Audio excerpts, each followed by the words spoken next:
ఈ రోజు మేమందరం ఈ వేదిక మీద నుంచున్నామంటే దానికి కారణం తెలుగుదేశం పార్టీ కార్యకర్త చెమట. ఆనాడు చంద్రబాబు గారు ఒక్క పిలిపిస్తే బాబు షూరిటీ భవిష్యత్ గ్యారంటీ చేశారు.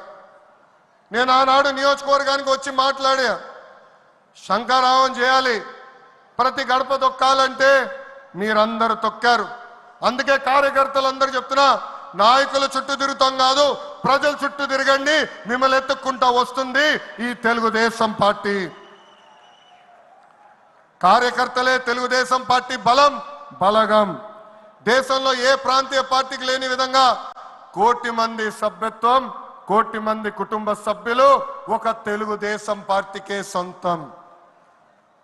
పార్టీ ఆవిర్భావం నుంచి కార్యకర్తలకు అండగా నిలబడింది తెలుగుదేశం పార్టీ. నేను అనేక సార్లు చెప్పా, 2004లో ఆనాటి కాంగ్రెస్ పాలకులు అనంతపూర్ జిల్లాలో ఒక్కొక్క కార్యకర్తను చంపేస్తున్నారు. అది చూసి చంద్రబాబు నాయుడు గారు వాళ్ళ పిల్లలు ఫ్యాక్షన్లోకి వెళ్ళకూడదని ఏకంగా గండిపేటలో ఎన్టీఆర్ మోడల్ స్కూల్ ఏర్పాటు చేశారు. నాతో కన్నా కార్యకర్తల పిల్లలతో ఎక్కువ సమయం ఆయన గడిపారు. ఆనాడే ఆయన అడిగాను, ఇది న్యాయమా, నాతో సమయం గడపాలి కదా అని. ఆయన ఒకటే అన్నారు, ఆ పిల్లలకి తల్లిదండ్రులు లేరు, ఫ్యాక్షన్ దాడిలో చంపేశారు, వాళ్ళ కళ్ళల ముందర చంపేశారు, వాళ్ళకు ఒక తండ్రిగా నేను నిలబడాలి, అది నా బాధ్యత అని చెప్పిన వ్యక్తి చంద్రబాబు నాయుడు గారు. యువగలం పాదయాత్రలను కలిసా, వాళ్ళ కష్టాలు నేరుగా నేను చూసా. చంద్రబాబు నాయుడు గారు చేసిన సేవ ఆ పిల్లలు ఈరోజు కూడా మర్చిపోవట్లేదు. కార్యకర్తల కష్టం వస్తే మొదటిగా స్పందించిన పార్టీ తెలుగుదేశం పార్టీ. అలాంటి కార్యకర్తలకి అనేక సంక్షేమ కార్యక్రమాలు చేస్తున్నాం. 5 లక్షల రూపాయలు ప్రమాద బీమా, విద్య, వైద్యం, ఉపాధి కూడా కల్పిస్తున్నాం.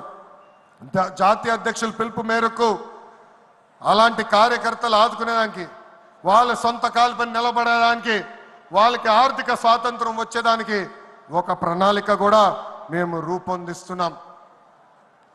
ఈ 6 శాసనాలు మనకు కీలకమైంది. వేదికమైన పెద్దల దగ్గర నుంచి నా ముందలున్న తెలుగుదేశం పార్టీ కుటుంబ సభ్యులందరినీ ఒక విషయం తెలపాలనుకుంటున్నా. కష్టకాలాలు వస్తాయి, మన రోజు కొన్ని నిర్ణయాలు తీసుకోవాల్సి వస్తుంది. ఒక మంత్రిగా, జాతీయ ప్రధాన కార్యదర్శిగా నేను కూడా కొన్ని నిర్ణయాలు తీసుకోవాల్సిన అవసరం ఉంటుంది.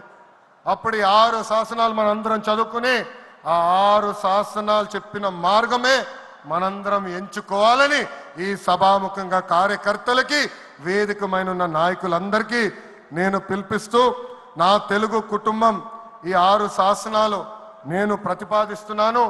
ఈ ప్రతిపాదన మీరందరూ బలపరచాలని ఈ సభాముఖంగా కోరుకుంటూ, నాకింత అద్భుతమైన అవకాశం ఇచ్చిన నా ప్రాణ సమానమైన కార్యకర్తలందరికీ పేరు పేరున నా హృదయపూర్వక ధన్యవాదాలు తెలుపుకుంటూ మీ అందరి దగ్గర నుంచి సెలవు తీసుకుంటున్నా. జోహార్ అన్న ఎన్టీఆర్, జోహార్ అన్న ఎన్టీఆర్. చంద్రబాబు నాయుడు గారి నాయకత్వం, చంద్రబాబు నాయుడు గారి నాయకత్వం. జై తెలుగుదేశం, జై తెలుగుదేశం. వందే వందే, జై హింద్.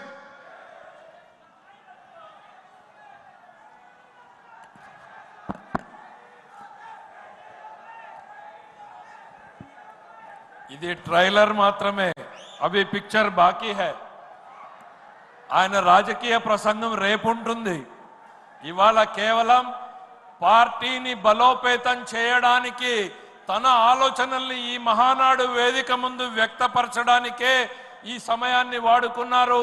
యువకులు, మహిళలు, రైతులు, కార్యకర్తలే పార్టీ భవిష్యత్తు అనేటువంటి నినాదంతో పార్టీలో రావాల్సినటువంటి మార్పులకు శ్రీకారం చుడుతూ ఈ మహానాడు వేదికతో ఆయన ఆలోచనల్ని పంచుకోవడానికి సమయాన్ని వినియోగించుకుంటూ ఆయన మరొక మార్పుకు కూడా శ్రీకారం చుట్టారు.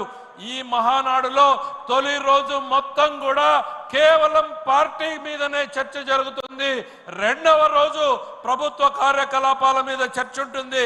పార్టీని ఏ రకంగా బలోపేతం చేయాలి, ఏ దిశగా ముందుకు పోవాలి అనేటువంటి మార్పుకు కూడా శ్రీకారం చుట్టినటువంటి శ్రీ లోకేష్ గారి అద్భుతమైన ప్రసంగానికి ధన్యవాదాలు తెలియజేసుకుంటూ మన ముందు ఈరోజు ఇంకొక మహత్తరమైనటువంటి కార్యక్రమం ఉంది. గ్రామ స్థాయి నుంచి రాష్ట్ర